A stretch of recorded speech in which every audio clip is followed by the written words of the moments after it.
We pick where we're comfortable, right? But as you say, walking the path of a warrior, it's like continually being willing to break our belief systems. And that in itself requires so much courage.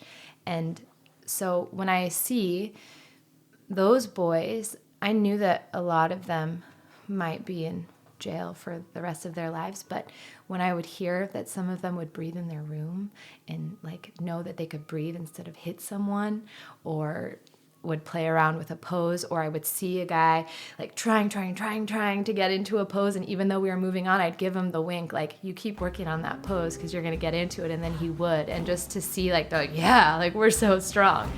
But really, I think they love Shavasana the most.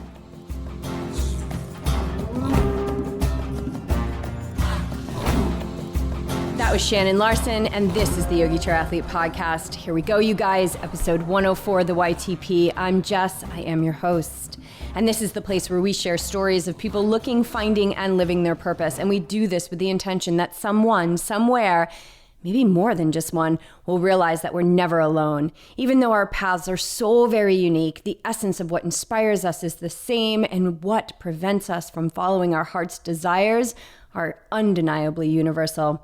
It is here that we hope to assist people in realizing purpose by first taking note of what lights us up from the inside, and then keeping those lights in the on position. Whether purpose becomes our profession or our hobby, it doesn't really matter. What matters is that we fully understand that we are not here just to go through the motions. We are here by choice, and that there is a part of us, yes, it is within each one of us, that holds a deep desire to wake up. And this, my friends, is the Awake and Ready life. It is the warrior path. It is filled with miracles and intensities, and it requires courage, and it always includes fear. It is the path to unleashing our power within and realizing our fullest expression in this life. It is the secret weapon for athletes, and it is a part of our mission here at YT to change the face of athleticism and bring into the mainstream that training just the body is not enough, and that mental training is not about pushing through. It's about the calm power of mastery.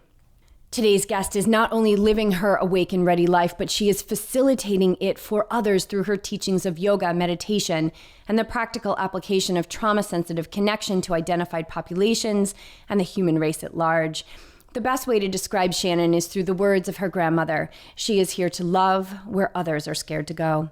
Having taught yoga in the lockdown units of juvenile prison and being told that her beautiful eyes were to be scratched out, Shannon remains neutral and in pursuit to connect with all beings. Populations of people who others consider no good to the world is where she thrives, and today she gives us an inside view into the other side of crime. Just about the worst things you can imagine is how she describes the crimes committed by her yoga students, but that is not what she sees. She is wise to know that underneath our suffering, no matter how that is expressed, are beautiful beings who seek peace and calm in their lives. This is exactly what she delivered to the boys that she taught yoga to, sang songs to, and connected with for over 4 years. Shannon now takes everything that she has learned and applies that to her everyday classes with the understanding that she never knows where or what people are coming from when they enter into her classroom. To always lead with love and to never lose sight of our interconnectedness are her focuses. She shares the tragically beautiful story of a dear friend who recently left this world, and how mindfulness and meditation are incredible tools for experiencing grief, as well as the lasting impression this young man left on her life, and I have to say on my own life just through learning his story. I think you may agree after listening to this conversation that death is worthy of our love. Shannon is the epitome of what we like to call an inner badass, and we're really excited to share her story with you. I certainly cannot reference the term inner badass without thinking of our incredible team of athletes here at Yogi Triathlete, so I want to take a moment to welcome another team member on board. Rachel just recently joined Team Yogi Triathlete after listening to the podcast and feeling the connection to what we are serving up. We're super fired up to be working with Rachel as BJ preps her to torch the Twin Cities Marathon in October and then on to Ironman Wisconsin 2019. Oh yeah, she is going to be awake and ready, rocking her well-trained body and mind on these courses. I cannot wait to see her progression. The team is growing. Drop us a line if you want to be a part of a super powerful team of athletes who are going for way more than just a finish line. All right, you guys, let's do it. Episode 104 with the lovely, passionate, wise, and talented teacher, musician, and ally for all, Shannon Larsen.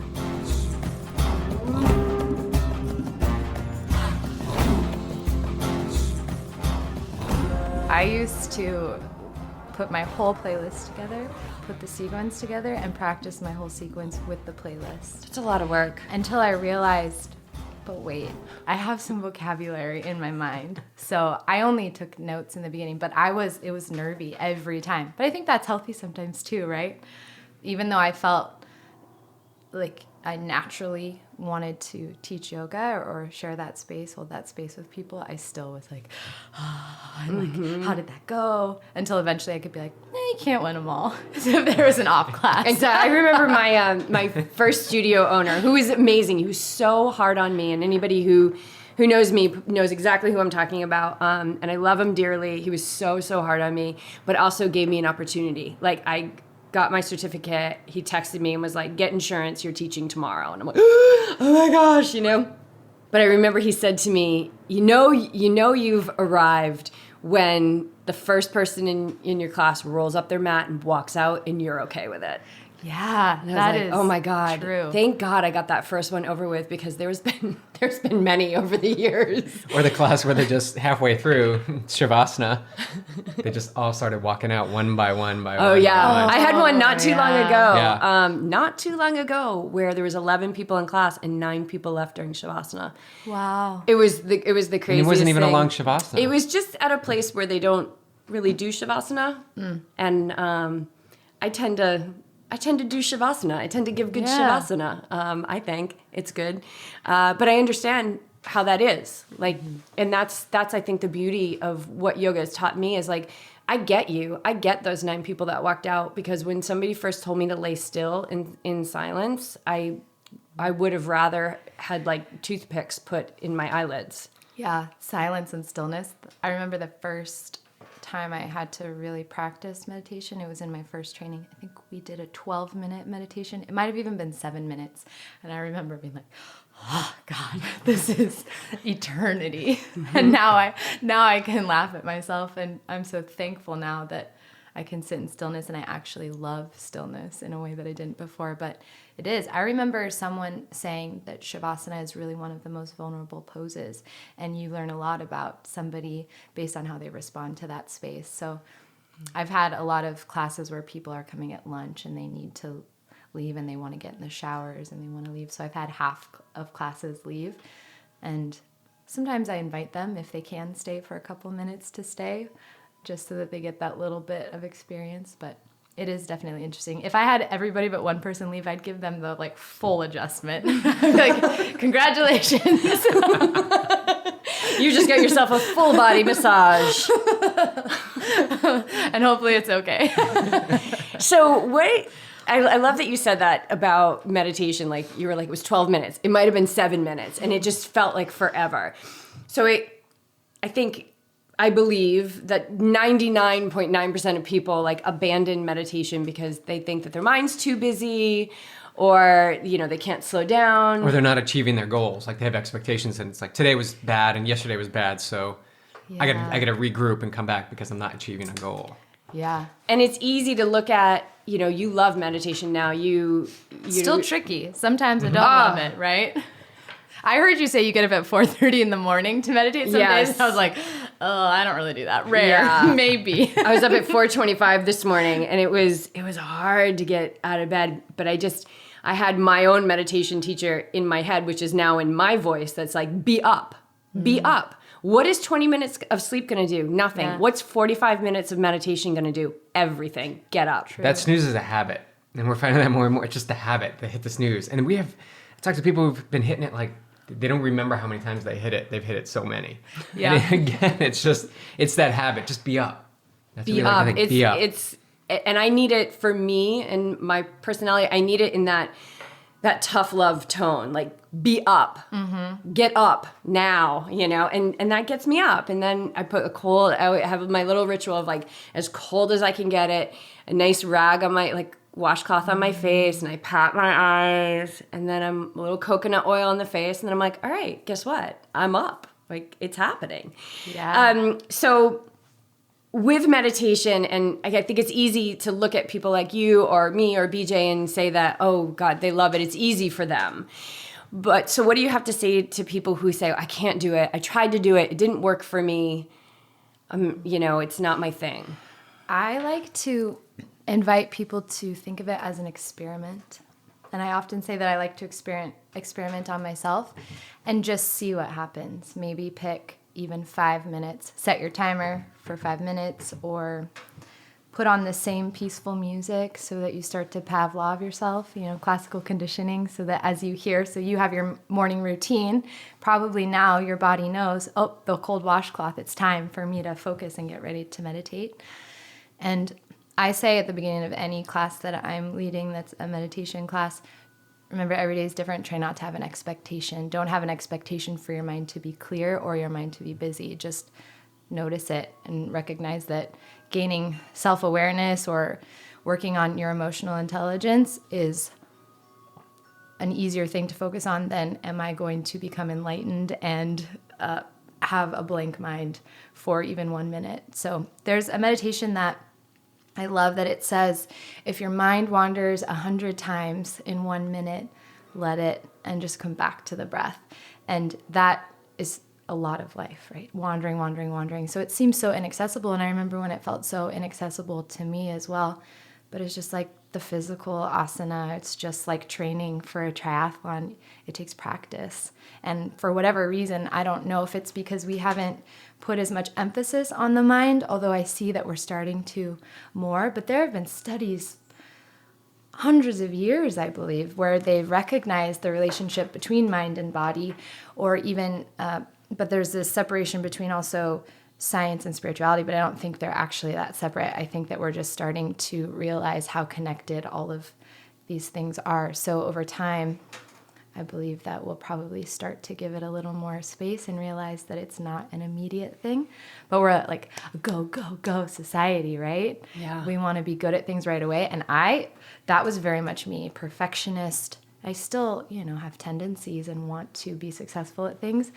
But I had a very hard time. The thing about yoga in general that was good for me is I couldn't just do a pose. I had to work up to it. And I had always been very active, running, bicycling, hiking, but I didn't stretch, which is hilarious because I was an exercise science major. And I knew the statistic was 70% of people are poor in their flexibility testing. Do as I say, not as I do. Yeah, I'm one of them. I took a class in college and I was like, this isn't for me. Yoga is not for me. And now I've been teaching yoga for 7 years, maybe more.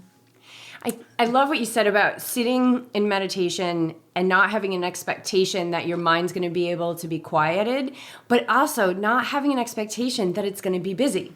Yeah. So I was listening to this thing the other day. I can't remember what it was, but this gentleman he got up to ask a question and he said, well, I worry about my kids all the time. I worry about my kids all the time. And so the facilitator said, well, let's dig into that. Tell me about that. Right now, what are you worrying about with your kids? And he goes, oh, I can't really go there because right now I'm not worried about them at all.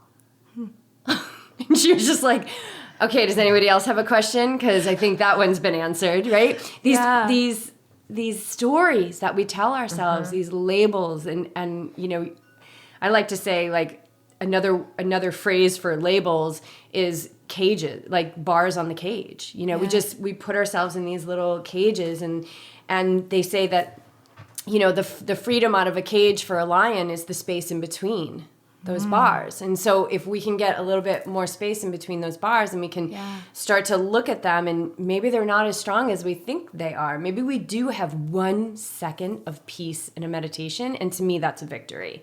Yeah, I agree. That's a blessing. That's the count, and counting those blessings. And if we wander 100 times in meditation, well, that's 100 times we probably came back. Right. That we noticed we were wandering. Mm-hmm. And the moment that we realize we're not present, we're present again. Right. It's so simple. When I hear students say, I'm bad at yoga, I'm bad at meditation, I say, there's not really any bad. There's no bad. There's just where you're at. There's this instructor in Willow Glen that owns a studio. His name is Kent Bond, and I remember taking one of his classes, and I told him, hey, I took a class and I did some things that I wasn't sure they were safe in my body, but I was trying to be open-minded, and my knee's bothering me today. And he kind of scolded me like, why why did you do that? You're a teacher. Like, you should be listening to your body. And I was like, you're right. And in that moment, it was like I was maybe far away from my intuition or my space. So maybe I wasn't present, or I wasn't present with myself. But something that he shared in a training that I took of his on anatomy, or just a few-hour class workshop, is that we have this idea that we want to get into the furthest pose, and that maybe if we message that actually a modification of the pose is the most advanced posture, people will be more like, oh yeah, and I think that's the same with the mind. It's the same with poses. And I was like, oh, what a trick. Like, that's such a good little piece to take. Like, maybe instead of taking forearm balance, say our most advanced posture today is dolphin pose, right? And so that people know that they're working up to that. But really the most advanced posture is the one that's our edge at that moment in time. And our minds, I believe, are the same at any given moment in time. It might be shifting too. So it's important to find the same compassion that we try to find in our physical bodies for our mental bodies, because that's just the way of we go forward, sometimes we come back, or we go forward, but it's never really going back if you're aware, like you said, oh, I was aware that I wasn't present. So maybe my mind's all over the place, but at least I had that awareness. And then I think it helps us get more in touch with all of the things, like our intuition of what is right for us, not only on the mat, but in life, And that intuition gets strengthened in that silence. Yeah. It really does. And, science does have our backs, which is amazing, neural pathway development and how we can change our brains. And you had said something about science and spirituality, how there's so many similarities. And they are, because if you look at, yoga, it is a science. But I find that where physical science, as in scientists and researchers, where they end, we don't end. Spirituality doesn't end, because we're not focused on data and information. Right. We're going one step higher into wisdom. And wisdom is gained through hanging out in the unknown. Mm-hmm.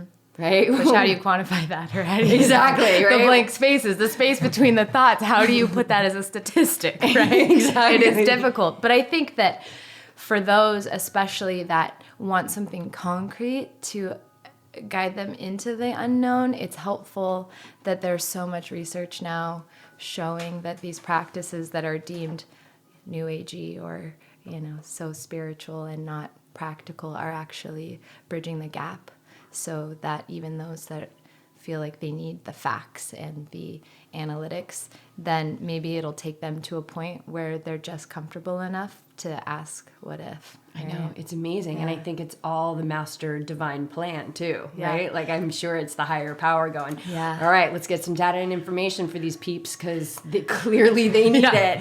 And I needed it too. I needed big shift in my life and big aha moments to get me to where I am today. So let's talk a little bit about your story. How long have you been teaching? I want to say 7+ years. I've kind of lost track. That's good. 2010. It's a good thing. You're certified. losing time. Losing time is not a bad thing. Losing time, gaining grace, wisdom. My first teacher said that she worked hard for her gray hair. Your gray is gonna be really good. With your hair. I've had a few, and I pull them out. No. I was told you're not supposed to, but I don't know. I'm just I just want to pull that out. That stuff's gonna grow back tenfold. Is that true though? I don't know. I'm 46 and I really haven't started to go gray, so I'm pretty. Oh, wait. No, I know. There's a couple. There's one that's coming out of my temple, which is weird. Don't pull it out. Right here. Don't pull it out. Leave it there. Just admire it. Leave it there. Just because you're I got silver fox. Yeah, silver fox. Here. That's what they call that. It's a silver fox. Salt and pepper. Okay, back to the podcast. Next episode. You've been teaching for 7.5 years, and really what I want to dive into is teaching in lockdown units of juvie. Yes. Where is that born? Because you said something, I went to your workshop the other night, you did an incredible workshop on trauma sensitivity and working with yoga and talking about meditation and communication. It was really helpful, and it was super helpful for, I'm not working in a lockdown unit, but I'm working with a lot of people. And and we never know where people are coming from. And I'm going to digress for 1 second, because there was a guy in BJ's yoga class last night who had never done yoga before, and he was struggling. Like, there were times he tumbled out of the pose and went like kind of had like a walk around the room. Yeah, just to gather himself. Yeah. And BJ like gave him like a fist pump at the end or whatever, which I think it's so awesome that you're like a guy teaching yoga. I think I think it's so inviting for these people. And he just said to BJ, he said, well, why don't you tell it? I don't always need to tell it. He came up to me after. He said, I really needed that because I was going to hit a guy today.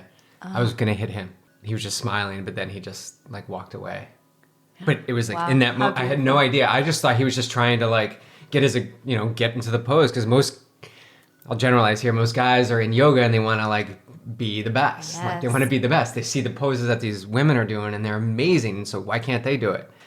And so he just kept pushing and pushing to get into it, and he was tumbling out, and I just thought maybe, he's just, the ego was getting the best of him. But yeah, afterwards it dropped, because I was talking to someone, he just interrupted. And so he clearly just had like a lot of aggression in it, because I could hear him. He was kind of like beside me, but I could just hear him like his skin hitting in the ground. Like he was just kind of rolling the whole time. It was like rough and tumble. But those are the people like that keep me coming back for yoga. Yeah. And we just never know where people are coming from when they walk into that room. Like, I was saying, like, I teach Saturday mornings at Yoga Bound, and I walk down and I make sure I have a lot of time. Not everybody's walking into my class like that. They didn't meditate in the morning, or maybe they did, I don't know. But we just don't know. And so that workshop was really, really helpful. And I want to talk a little bit about that, just for how that can be helpful for everyone, for our daily communication. But let's dive into the boys. Sure. So I received my yoga certification when I was living in Los Angeles. And at the time, I was working for a nonprofit called Playworks. It's nationwide. You work with underserved youth, teaching positive skills, respect, play, a healthy play, healthy community, respect, and inclusion are like very big pieces of that nonprofit. And so I got to work with a lot of communities. And I think partially because I had worked with youth in Chicago, I worked with youth in San Jose, I worked with youth in LA, and when I was in LA, I was managing, so I would meet a lot of different students in different schools. So I was anywhere from Watts to Huntington Park to close to Pasadena to downtown LA. Our office was in Inglewood. So just a lot of diverse communities, and where some of the students there, they had siblings that were incarcerated, or they had family members, and a lot of gang community as well. So I think I was never really afraid. My grandmother would tell me that, she'd say, Shan, God made you to not be afraid to love where other people are afraid to go. And I thought that was so beautiful, because I can see that.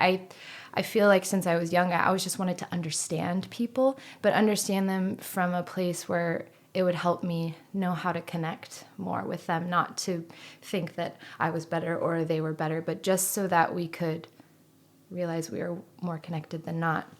So after I got my certification, I knew that I had to resign from the nonprofit, because I was really invested, and if I never left the nonprofit, I probably wouldn't try to teach yoga full time, and I really felt like I was being called to do that. So I kind of joked around like, I'm going to teach in prisons or jail.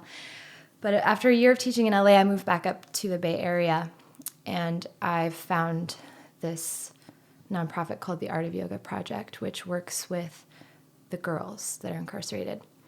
So I contacted them, and I was like, hey, I would really love to see if I can get on board and work with these girls. And at that time, they weren't hiring anyone. And I remember they said, well, you could come shadow. So I got to shadow at a facility that wasn't the hall, but it was kind of like a camp where some of the kids went, and they had a 2-year program there.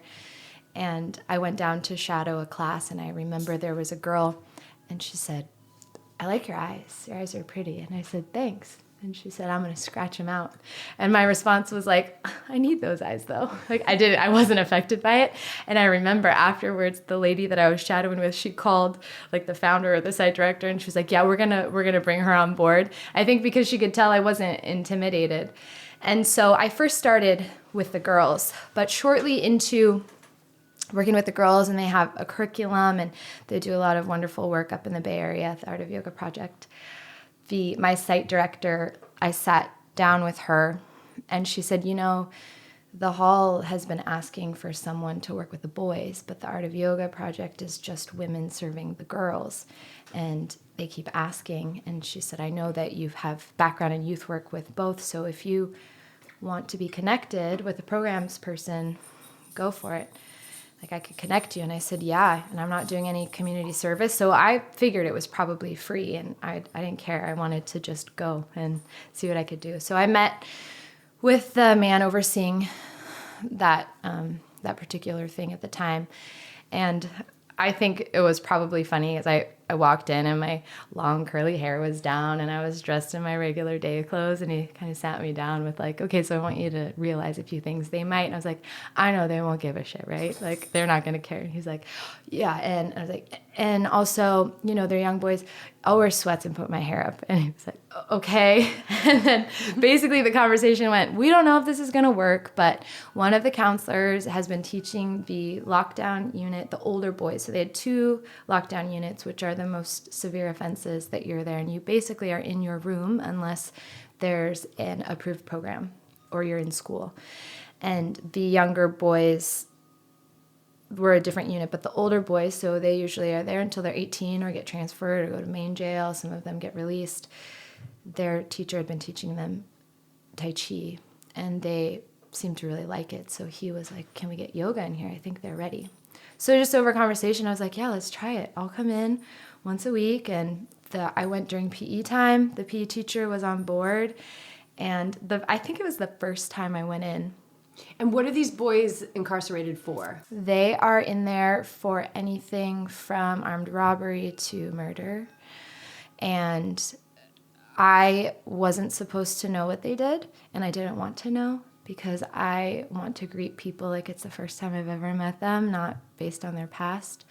And so I heard a few stories of what some of them were in there for, but probably the most intense things you can think are possibilities are things that they're in there for. So as you can imagine, when people found out I was going in there and volunteering, I got a lot of interesting response, which I shared some of that in the training the other night, that I heard things like they should be euthanized, like it's a lost cause, they should be ripped apart by animals, they need a mother. Maybe you can do that, but I couldn't.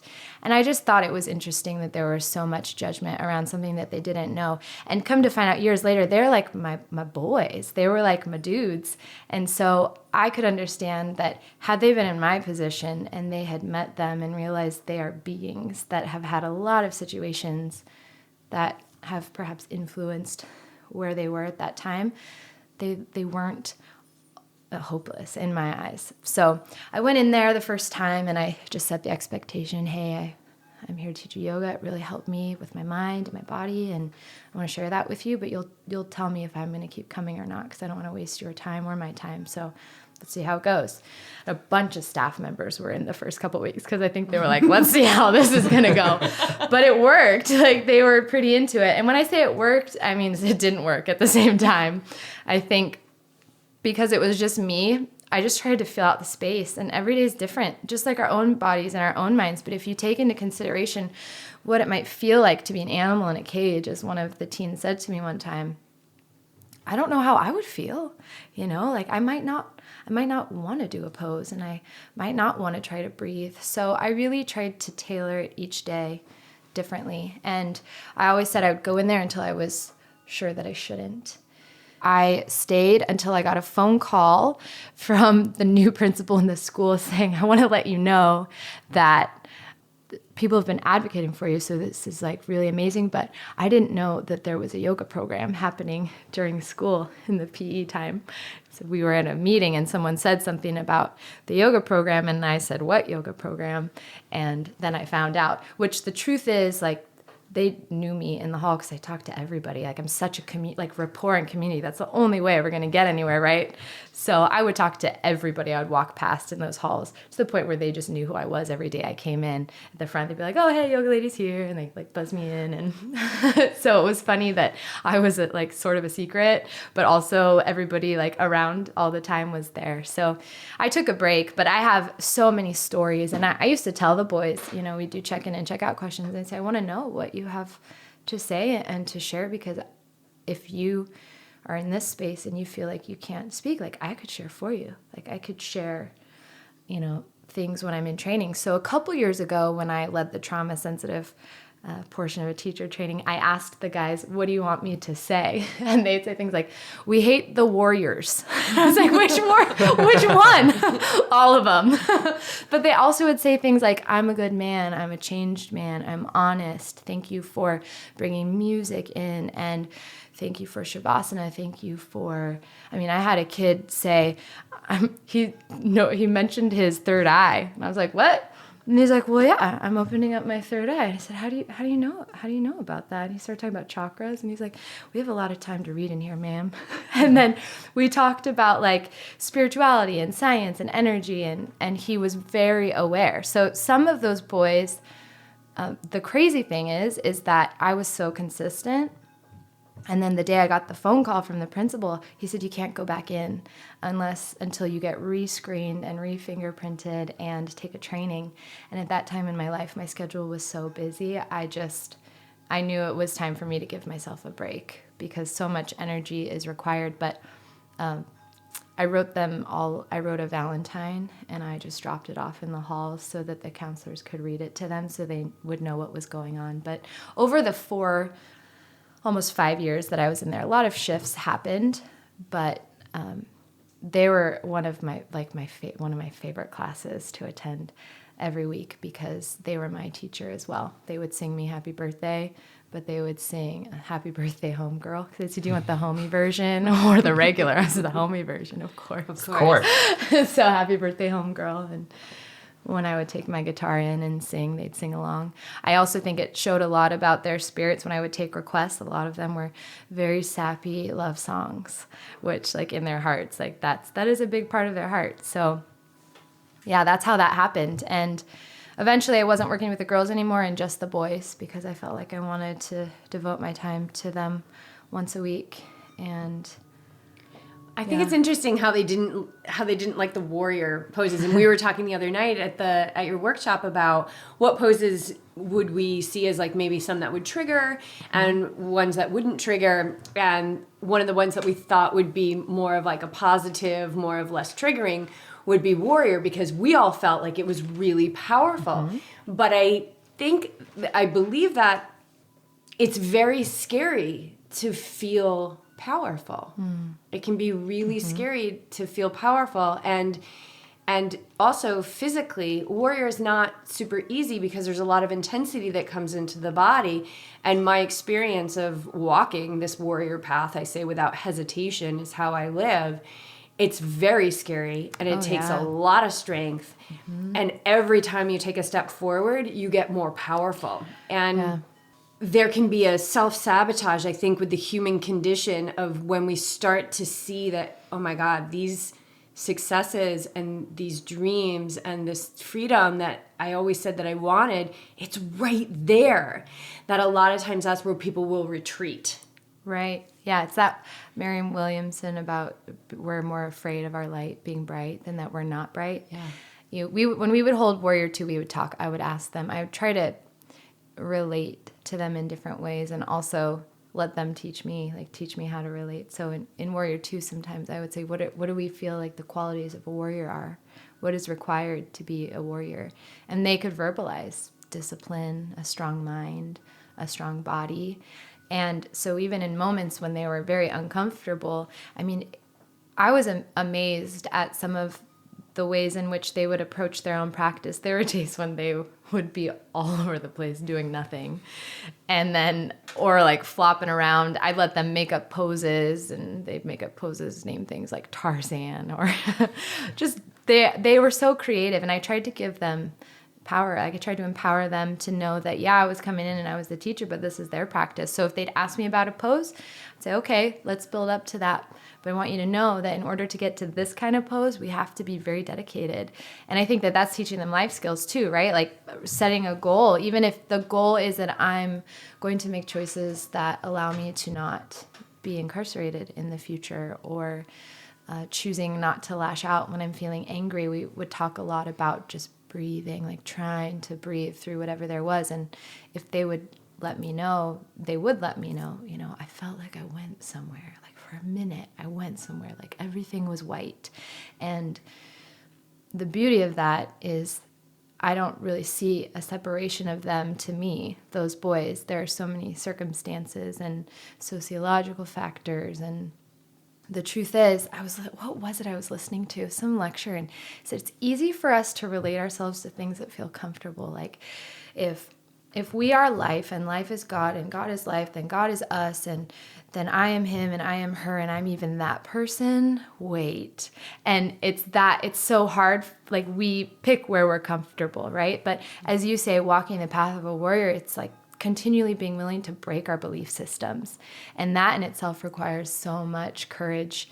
And so when I see those boys, I knew that a lot of them might be in jail for the rest of their lives, but when I would hear that some of them would breathe in their room and like know that they could breathe instead of hit someone, or would play around with a pose, or I would see a guy like trying to get into a pose, and even though we were moving on, I'd give him the wink, like, you keep working on that pose because you're going to get into it, and then he would. And just to see like, they're like, yeah, like we're so strong.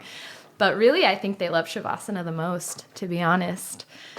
They would just sit there and loved lying there with the pretty music, or I would sometimes sing to them, and I would take requests so that I could sing songs that they felt connected to. But their musical choices were often lowrider jams. And I love that. They didn't have the instrument to produce the jams that they wanted. I'd find Spotify playlists. I'd be like, okay, I got one for you. And around, I was with them a lot on Christmas or Valentine's Day. I was with them, and I really enjoyed sharing the holidays with them. And even if they were on break from school, I would still come in, because I think that those are times when people probably want to know that there's, someone there for them. So that's a bit about that journey. I also, being in the hall, I saw people that I knew from outside that I didn't expect to see inside. A girl that was kind of our neighbor, and she used to listen to me practice my guitar and write me love notes and call me rock star lady and drop them off on my dad's doorstep. And they'd have like pink lick lines because she'd always be drinking punch or something. And one day I saw her in the hall, and I was like, what? Like, what are you doing in here? And she was like, what are you doing in here? And I was like, teaching yoga. What are you doing here? And she's like, taking yoga. And I was like, I loved that I got to see her again. And I also had a student that I had worked with in nonprofit in my school program. He was in there at one point, and so I spent months with him. And even just having that previous rapport, I called him by his nickname one day that I used to call him when he was in 3rd grade. And he's like, what'd you call me, ma'am? He's like, you can't call me that. You gotta call me my street name. And I was like, whatever. But I think I really tried to practice, like, yes, I respect you, but like, come on. Like, you love listening to Rihanna and Beyonce love songs. Like, you don't have to be jigs so up, dude. hard all the Jigs time. Up. So I think that experience definitely played into how I shifted, changing the way I taught in all of my public classes, which brings us back to that, what does it mean to be trauma sensitive, because you don't have to be in a rehab program or in the correctional system to have experienced things that require maybe a little bit more compassion or a little more invitation than challenge. Because I've been in classes before where I've felt almost, and maybe at that time it wasn't me listening to myself, but I felt like almost pushed into moving past my comfort zone. And that's a fine line sometimes, right? Like, it's good to challenge your edge, but what if in that moment it's not the right time and your instructor is like, do this, do that, do this. And I felt that way in my own practice, and I remember it didn't feel good. And I love what you said the other night. Will you say again about when you're enduring? When you're enduring, because we were kind of talking about this, about how when you moved to LA, you felt like everything was like power yoga. And, that's what I started teaching is power yoga, but it was the way that we were trained and taught is very mindfulness based. Mm-hmm. Like, we were taught, you get up in front of that class and you do not speak until the words come. Like, don't have a script. Don't have an agenda. Like, you teach from presence. practice what you're teaching. Practice what you're teaching. Yeah. You know, that's authenticity. And so one of the things that we learn too, because you've got to, it is tricky. And I think this is where the authenticity and the presence of a yoga teacher is so critical, to be able to feel the energy in the room and the vibe of the room. And within that, the individual students that are in the class making up this collective, right? Because it's different. You were saying the energy the other night was different than other groups that you've had. And, so it's this fine line of like, you know, a lot of times we stay in our comfort zones. Now that can cause long-term suffering of just kind of staying in that, like, I'm just going to stay right here in the way that I do this. And as a teacher saying, you know, take a breath in, like, and now just let that exhale, you know, take you. And I talk a lot about like, it's not forcing, but it's not resisting. It's not resisting that exhale. Just see. Just let the pose be breathed.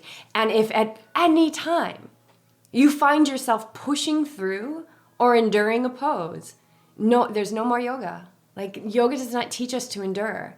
The world that we live in teaches us to endure. We're experts at enduring. Right. We're experts. And, and we're experts. Sort of, or we like to think we are. Yeah, you know. We're trying to be, and then we're like, why is everything so hard? And that enduring could be a violent relationship. That enduring could be the really big paycheck with the super boring job. Right. Like, all of that creates suffering. And so as a teacher, I want to assist people in learning how to end their suffering, practice ending their suffering.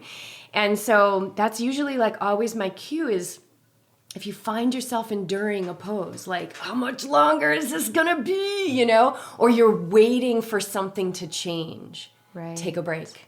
Right. Now, not everybody does that. They'll come up after class and they're like, oh, I know you always say that, but I just can't keep doing it yet. And I'm like, but you know, okay, so here's the victory, right? It's always about finding the victories. Here's the victory. You recognize that you're enduring. Yes. You recognize that you're enduring, and there's another choice. Okay, that's step one. Awesome. Yes. Right? Now, step two is going to be, what if you just came out of the like a half an inch out of that knee bend? What if you just did that next time? Victory, you know? What if you dropped a child's pose? Nothing is better or worse, but just that awareness around it. So yeah, just that enduring, the pushing through. And, you know, I'll say like, it's like, this isn't gold shim. We're not going to be like slamming bells or barbells around and plates and all that stuff. Like, it's not about picking up so much that you can't put it down. You got to drop it. That's not what this is about. Right. It's about how can we have that evenness of mind in the intensity, in the joys, you know, in the waves of life. Because the waves of life are not going to stop. Right. I loved this meditation that I found, and it's just the way they worded it. It's learning how to respond instead of react. And we're so reactionary in so many things, especially if it's possible that we're imperfect. And I like in my own practice and when I'm teaching to give people the opportunity to check in with what's the reaction and where's the response, and also am I not trying something because I'm actually afraid? Like when you mentioned, BJ, in your tree pose that you invite people to close their eyes and you say, what is it that you're afraid of? I love that, the way that you even voiced that question, because sometimes I think we're not even sure that we're reacting or responding, and so to become more aware. And I find in some of my classes, particularly one of my tech, it's a corporate class that I teach, a lot of engineers, and oh my God, that's so good. Oh, it's great. Like deconstructing the pose. In that class, I have a lot of fun, and I've told them, I tell them like, I'm playing around with you. You know, the moment I can see that you've memorized side one and you're trying to guess already where we're going, I'm gonna change the sequence like right there. Oh my God, and do it like differently on either side. It's gonna mess them up. Yeah. So in tree pose, when I invite them to close their eyes as well, I've found like, it's like, you know, the face is like, I can't fall. And I say, what's so bad if we fall? Like, remember when we were kids and we fell out of trees all the time? And it was just part of the adventure. It's like, what is the thing that we're what's underneath it? Is it that we're not perfect? Because I'm going to tell you we're not. Like, I want to be sometimes, but I'm not. Newsflash. And then also, and try to smile. Like, just smile. Because smiling literally releases tension in your face. And I come back to that a lot in my own practice. And anytime I'm pushing myself, I took one time, it was a functional mobility class, but it really was so hard. It was like a butt kick class. And when I'm feeling really physically challenged, I start to laugh usually, or like, ugh. And the instructor, he said, Shannon is a warrior, and you want to know how she's a warrior? Because warriors start to laugh when things get really hard. Like, instead of, and I'd never heard that before, but I try to keep that with me. Like, oh yeah, when it's really, really hard, I don't have to tense everything up in my body. I can respond with laughter or a smile or acceptance, right? Yeah. Instead of being like, the endurance thing, like, oh God, I'm trying to endure this and it's really hard and like I want to throw up. But if I can find just like a little flicker of humor in that, then I'm more likely to keep going past the old the edge. Through the comfort zone, but through the comfort zone in a way that's sustainable, sustainable. And God, whatever people want to call that higher source, like, I don't know if you've noticed, but God's got a really good sense of humor. Really good sense of humor. And in times where, like, life has brought me to my knees, I just find myself looking up and I'm like, that's hysterical. Perfect. Okay. Just give me a breath and I'll breathe it, because that's all I can do right now. Like, really good one. That's hysterical. And if I know anything about you, God, I know you probably have a couple more tricks that are coming to me, you know? It's so true though. And this is the game of life. Yeah. This is the game of life, right? And it's kind of fun to get skillful at how to play it. And for me, that's yoga and meditation have really been the concrete practices that have allowed me to get more skillful and to teach others to do the same. All right. First I want to ask a question about, because we had touched upon it and I don't want to leave our listeners hanging, but we've all got those people in our life, whether it's like the annoying coworker or the guy that cut us off or the person in front of us that's like, how dare they? They're writing a check at the grocery store, right? That like trigger us. Right. Trigger us.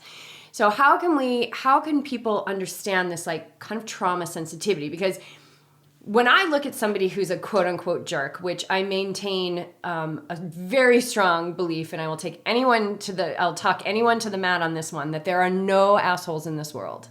There are none. Those beautiful beings that murdered another being is a beautiful being. And they're a part of the and they're a part of the whole. As well. Their suffering is my suffering. Yes. And so how can we be more sensitive as a community to create more connection and harmony, which is what we all want? Right. I try to start with, do we have compassion and love for ourselves? And if that answer we're unclear of, start there. Like, what does it mean to love our shadow and our light? Because I know that for myself, for a long time, I felt like the shadow, like, you don't want to go there, but you do want to go there because that's like light and dark exist together, right? That you go through the dark, you come back to the shadow. It's like the dark night of the soul. Or I've often said sometimes life breaks you down to dust so that you can build back up. And so first, approaching ourselves and loving even the parts of ourselves that we don't want to love, because I've found in my own life, the more self-love, acceptance, and self-compassion and grace I've had, changed the way I walked in the world, because then I realize that we're all going through something, or we all have things. And then I also try to take the perspective that sometimes people are acting through their pain body, and what if you removed that action and you remember that at the base we're all the same? And I was listening to a lecture that said it's actually every role that each being is playing is important for the healing of the whole. Even if the role that your soul chose is anger or violence or peace or joy or depression, but that you're embracing a piece of the entirety. And without understanding those pieces, we can't continue to progress. And that kind of like blew my mind even more. And so I mean, I find myself frustrated with people still, and it depends. And so I try to sit back and be like, okay, what am I learning about myself? What about myself is being reflected? And is this my opportunity to heal something within myself? Is it my opportunity to practice compassion? Or is it even maybe my opportunity to create responding instead of reacting and creating a healthy boundary for myself? Because I don't think creating space so that your, personal bubble is in a good way, I don't think that that's bad, but there are very many different ways we can approach a reaction with people. So, I mean, I've been there, right? And I'm like, oh, why am I getting heated? Like, why am I giving power to that?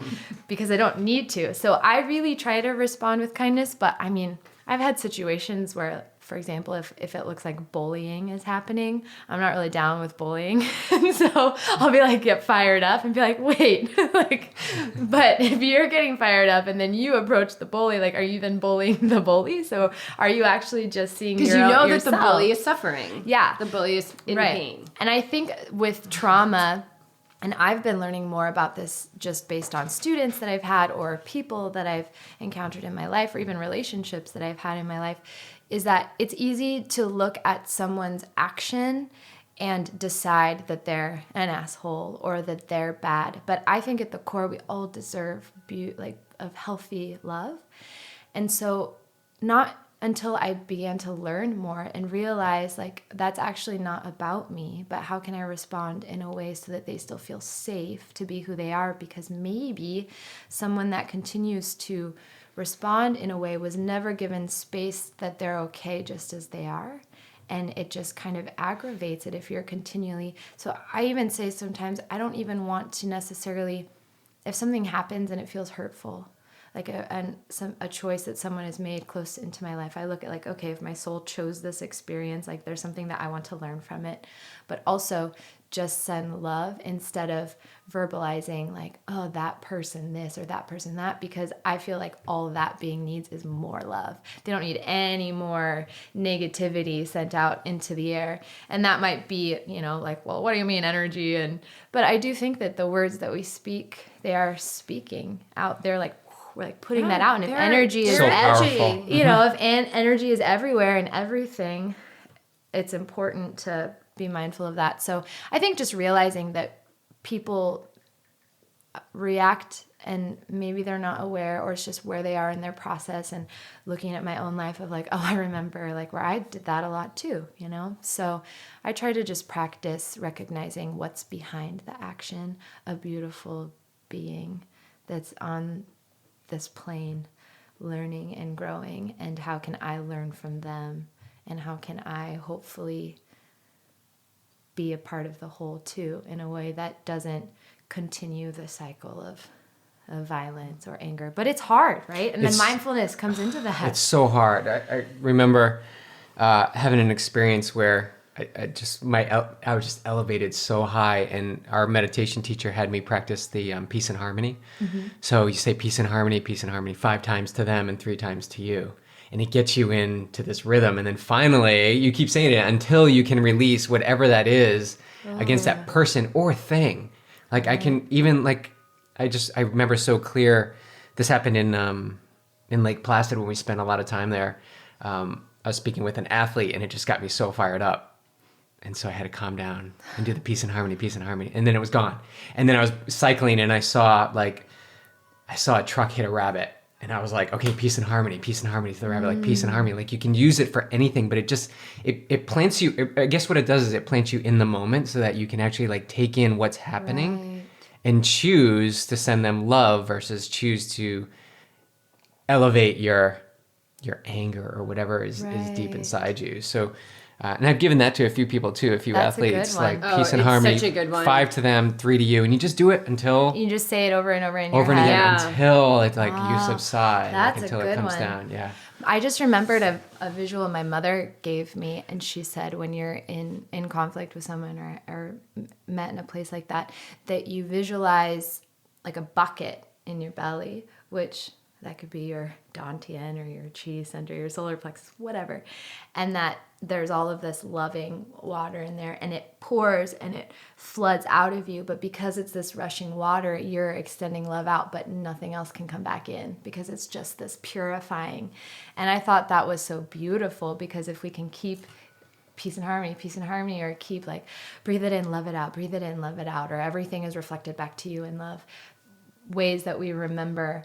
I mean, I think about my life and how I took so many things personally and cared so much about what people thought. And I'm not going to say I don't ever care what people think. You know, there's a piece of all of us that wants to be liked. Absolutely, right? Absolutely. But I've also found that the more I've been authentic, the more I've had to be okay with people thinking that they don't like me. And I try to remember, if somebody wants a reason to hate someone, they might even create one. But at the core and at the base, like, I am them and they are me. And what they might be seeing in me that they're uncomfortable with is something that their soul is asking them, and vice versa. Like, if I'm uncomfortable, what is my inner being asking? It's such a big one. It's hard. The more and more you walk this path, I mean, I'm probably at an all-time high right now for people not liking me.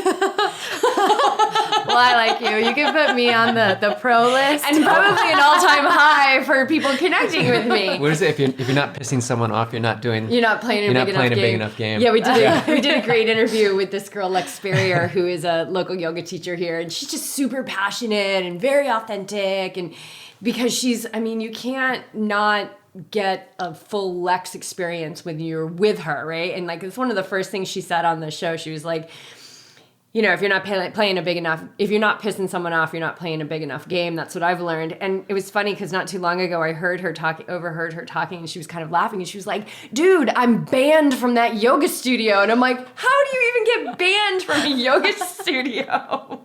It's so hysterical. But like, recently I was put on probation at a yoga studio because I was too like, wow, you know, like, because I get excited. Wait, that's a real thing? Yeah. Probation at a yoga studio?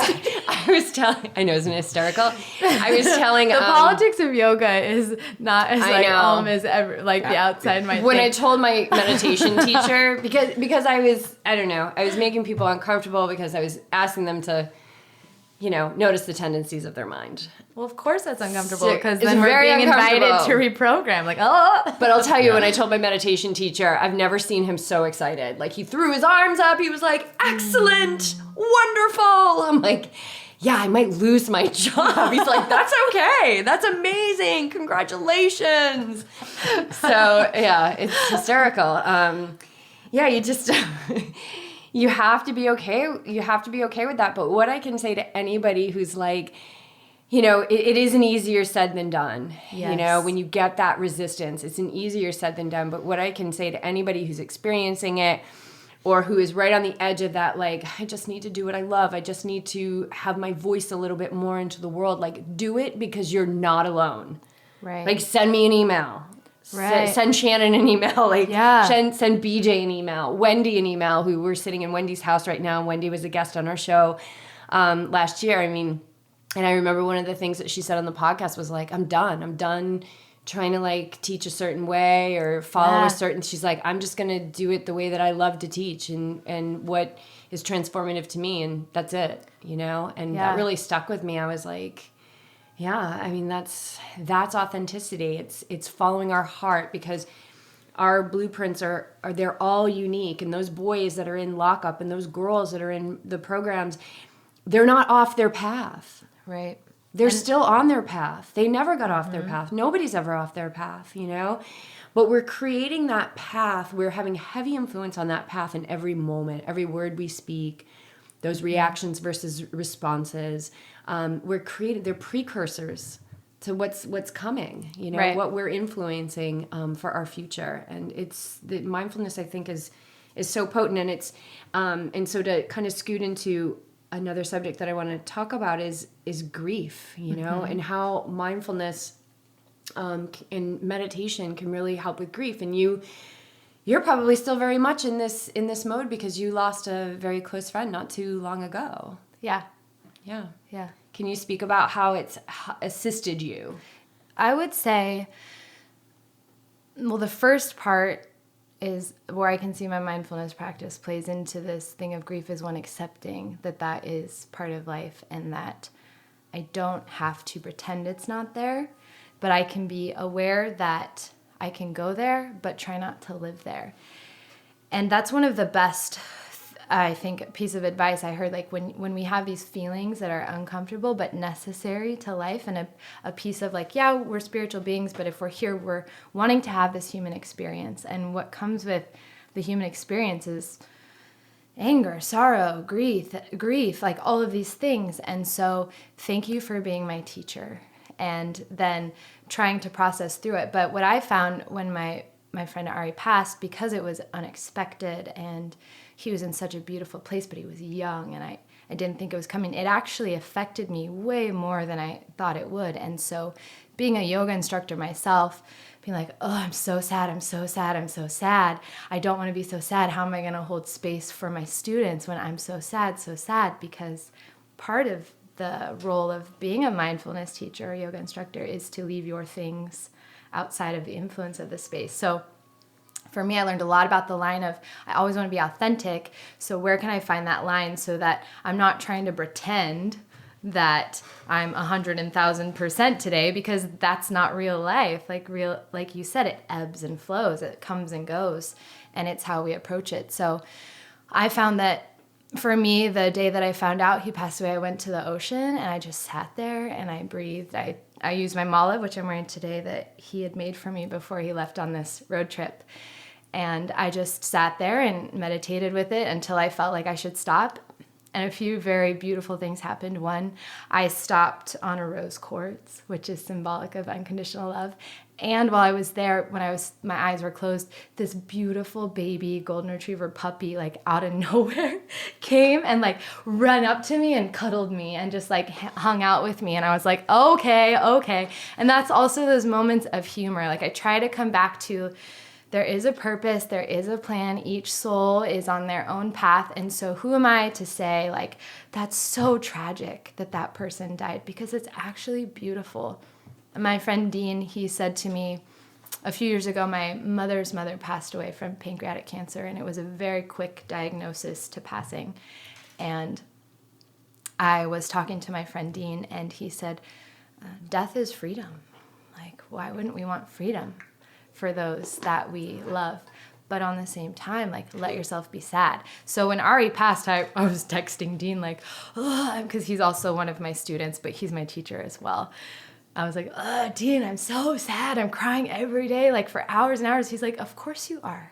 Like, you'll miss him. Like, we miss our people. Like, we get used to our people, but that doesn't mean that we can know that it's beautiful, but it's still good to grieve. So for me, a lot of just meditating, but my meditations sometimes look like just taking 10 breaths and letting myself be honest about how I felt that day, right? Because if we're not honest about how we're feeling, trauma, right? It can, if we're stuffing. So I feel like that is a way that helps me. And also understanding that the passing of a dear friend, now I get to honor him by living. And how does his passing then encourage me to continue to live a present, appreciative, everyday life? Yeah. You know? And just to honor, if you can just share a little bit about his story and I mean, how I really describe that, like he freed himself and then he left. Yeah. It's so gorgeous. It is. It's gorgeous. I used to say it's tragically beautiful. The tragic is the human and the beautiful is like the reality. Mm-hmm. I remember the first time he came to my class, he came to one of my gym classes, which I teach an hour flow class and then a half-hour meditation. And I was the first meditation class to be put on the schedule. And around the time of the elections, I met with the Group X coordinator. I was like, can we do a just 30-minute oh my God, that would be meditation? Like, I feel like we really need that. Like, there's like a lot going on just in the world in general and in our country. And let's just try it for January. And if people come, let's keep it going. And so she's like, of course. And she had studied meditation herself. Like, I think she did a thesis on, who is it? Was it Stanislaus Grof? Do you know who Stanislaus Grof is? Holotropic breathwork. Look him up. Oh, yes. I took one of his workshops. Ooh. 3 hours of continuous breathing. Yeah, it's intense. It's wild. It's intense, yeah. and you sit for another person. And for me, the sitting was the most powerful. I shouldn't say most powerful, but because sitting, holding space for someone for 3 hours while they breathe and have their experience, like that is like one of the men there, he said, I learned how to sit in the hospital with my sister from this type of practice, because you just sit there, and if they need you, like then you're there, and if they don't, you're just there. Oh, and that's a whole other thing, like learning to just sit in the face of suffering, and being a warrior. Right exactly. There. So she said, great. Yeah, let's do it. And people would come, but to be honest, that yoga class, I'll have anywhere between 35 and 50 people, and maybe 10 to 12 will stay for meditation, but I don't care. Like, to me, I'm like, yes, we're approaching this space of our mind. So the first time Ari came, it was probably about a year ago now. He came into class, and I noticed him. He had this like very dignified, like he had intent, and he had like tattoos, and I think he was wearing a Ganesha shirt or something, and had mala beads, and he worked himself through that yoga class. And I remember noticing him, and I was like, I wonder who that guy is. I wonder if he'll come back. And he started coming back every week. And I thought he had come with a friend, but he didn't. So over time, we just started chatting, and we just started chatting about life. And we were kind of like instant kindreds. You know, when you meet someone, you're like, we're probably siblings, or were siblings at some time, or best friends in another life as well. So we talk about anything from sacred medicine to like what is religion, to nature, to hikes, to the ocean, to anything. And I knew that he had been in the Army, and he was working in the recruitment office at that time. So over time, you know, he'd come to my meditations, and he would chat with me afterwards. I'd chat with him, and then we'd go on our way. So one day I told him, I have this meditation that you might like, but I'm just going to send you the script because it's kind of intense, and I don't want to use it in the main group in case it triggers anybody, but it's a forgiveness meditation. And I knew that he had lost friends in the Army. And so I sent him the script, and then he talked to me about it later, and he was like, I saw my best friend that died.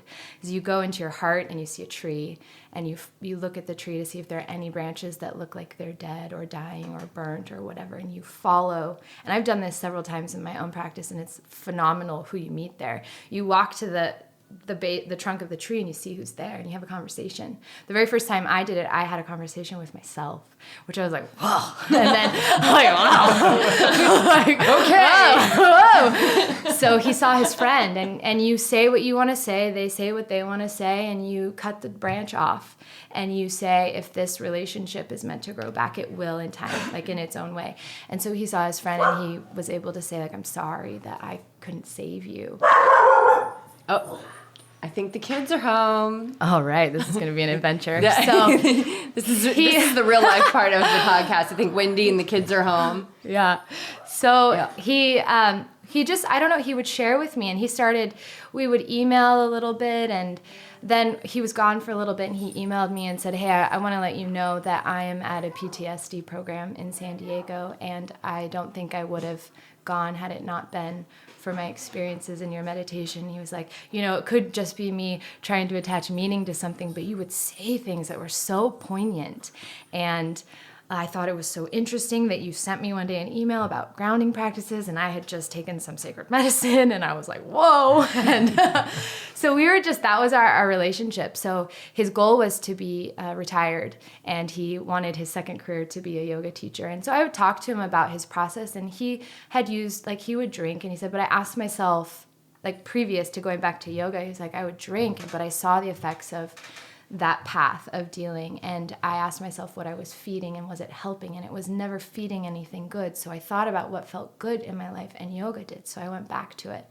So he graduated.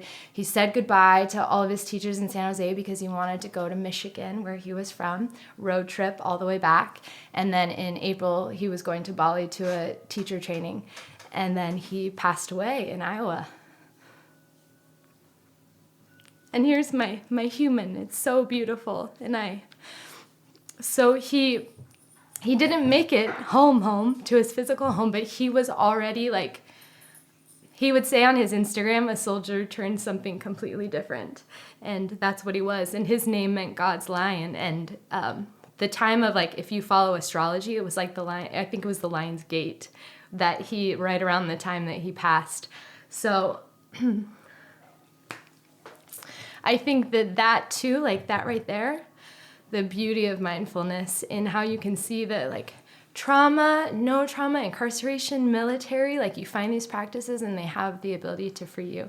I often say that I think we're all birds and we just get caged in from time to time, which is kind of like what you said about the cages, that we have to find the space between the thoughts. But his story is so beautiful because he was completely at peace and free and excited, and he's still teaching people now in his death, like, I feel called to live. And he was like, people want to hear your music. Like, I want to hear more of your music. I'm like, you're right. Like, I have to keep sharing my music.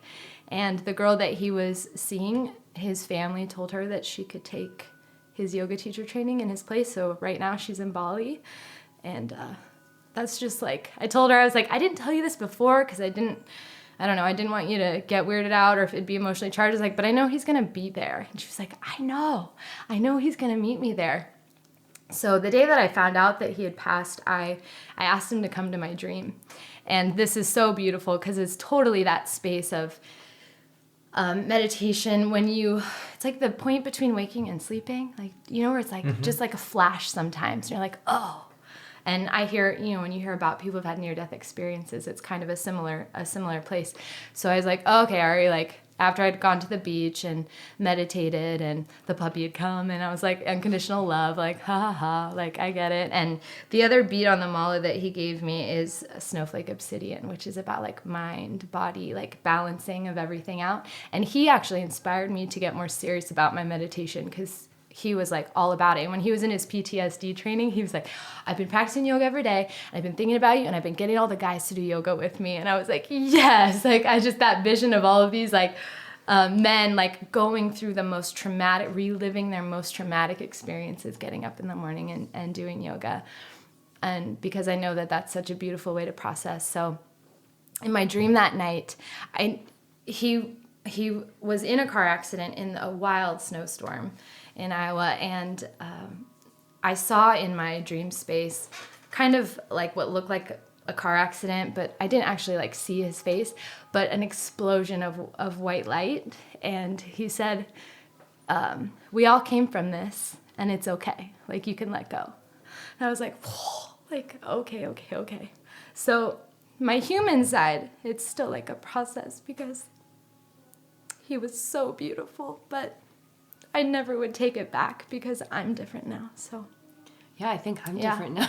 I think I'm different now too. It's such change like that. You know, it's such a beautiful story, and it's such. I was just saying this in my yoga class yesterday. I don't know where it came from, but I just said, you know, when yoga has taught me many things, and one of the things that it has taught me is that like living is not my right.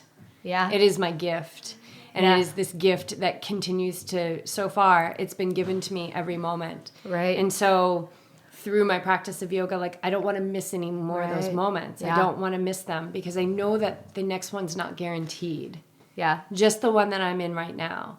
And I love that you were saying, like, you asked him to come to your dreams, because a lot of times before I go to sleep, I'll say, allow me to be conscious enough to ask for what I need in my dreams tonight. Yeah. And a lot of times, like, I'll be there, you know, very lucid and talking to guides and things in my dreams and stuff. But it's, all of this stuff is, I mean, we are multidimensional beings, you know, experiencing many different experiences in every moment. But the one that we're most grounded in is this physical reality. And I just love his story. I love that we were able to honor him. I love that he really set himself free and then really set himself free. Yeah, and I think the Ari that was in Michigan before all of this, he had like a vision before he went into the Army. And then he went through this whole process. And I'm going to read to you something that he said to me. He said, I think more than anything,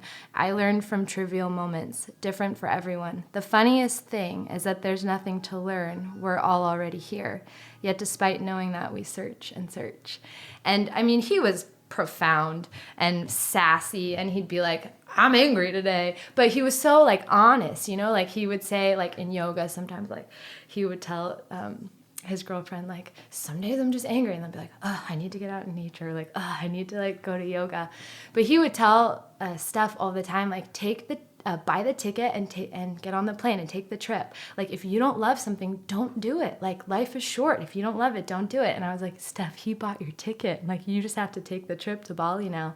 And so there are all of these beautiful unfolding things. And I think it's amazing that where he is now, like, his girlfriend was like, you know, you were sacred to him, right? And I was like, yeah, I know. Like, we never really said it, but, you know, I kind of knew. And his brothers came to California and his mom for his military service in Monterey. And 2 of his brothers came to my class because they wanted to go to his favorite class with his favorite teacher. And I was like, oh, don't lose your shit, don't lose it, don't lose it, don't lose it. But also it was like a piece of him was there, and they were just like, they shared stories. And I learned that he used to wear like skirts and was a goth. Like, that's not the Ari that I met.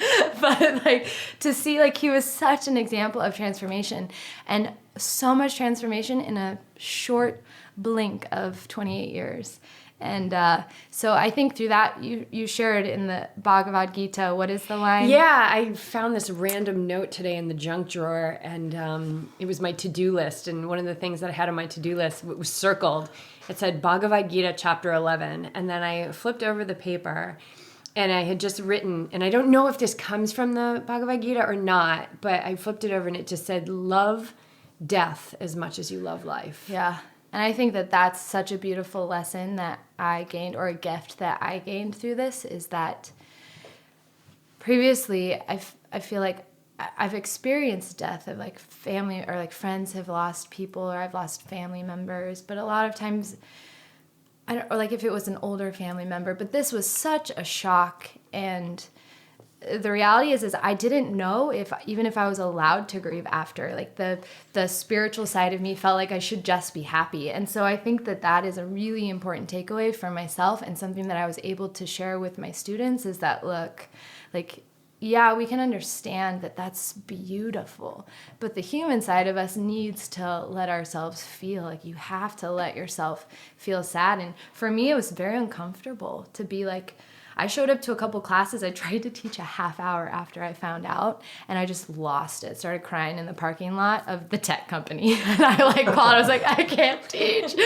So people started coming, and they're like, you're going the wrong way. Like, what's happening? And then they saw my face.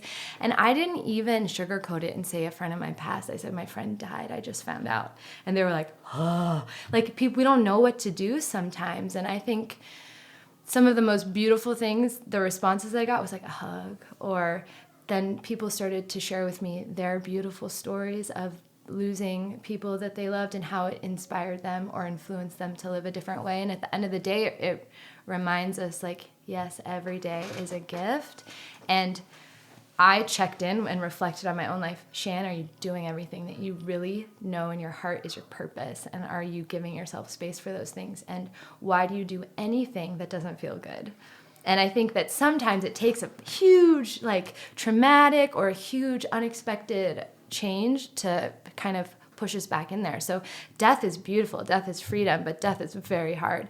And I think it's important for us to be more comfortable talking about grief, because yeah, go to yoga and like release and like feel good, but like go and be super sad and just cry. Like Ari's girlfriend came to my class the Sunday after, and I knew like she'd probably be crying the whole time, but I thought, like, what a strong, brave woman to come to class after like losing the person that she loved. But she did. And then when I announced it to the class, because I felt like we should honor him, I wasn't ready to say it, but I said it anyway. And they went up and like hugged her, and like even at a gym in San Jose, at this fancy, like a high-end gym, I talked about death, and then we embraced each other. And I'm pretty sure some people were really uncomfortable, and I think some people, it was their first time and they never came back to class because they're like, that chick's crying. This is going to happen all the time. This wasn't in the description. You're lucky you didn't get put on probation. But yeah, so that's my story of grief. And Ari translates as God's line, and I think that that's so beautiful because he was such a force of be who you are, and why not? He was like, it's scary, but F pain, F fear, F heartache, just live. You know? Just live. Exactly. Yeah. I love it. I think that's probably a good place to end, although I feel like we could talk forever. It's so beautiful. Keep doing what you're doing. Thank you. And You only too. do the things that you love, and only do the things that, fill your heart. And it's okay if people aren't always excited about you. We should start sharing with each other all of the places we become on probation. I'll text you. I'm on probation here now. I know. How about you? How about Bring you, Lex BJ? into the group. It's a sure sign of progress, people. Awesome. Shannon, thank you so much. This has been Thank you. amazing. Amazing.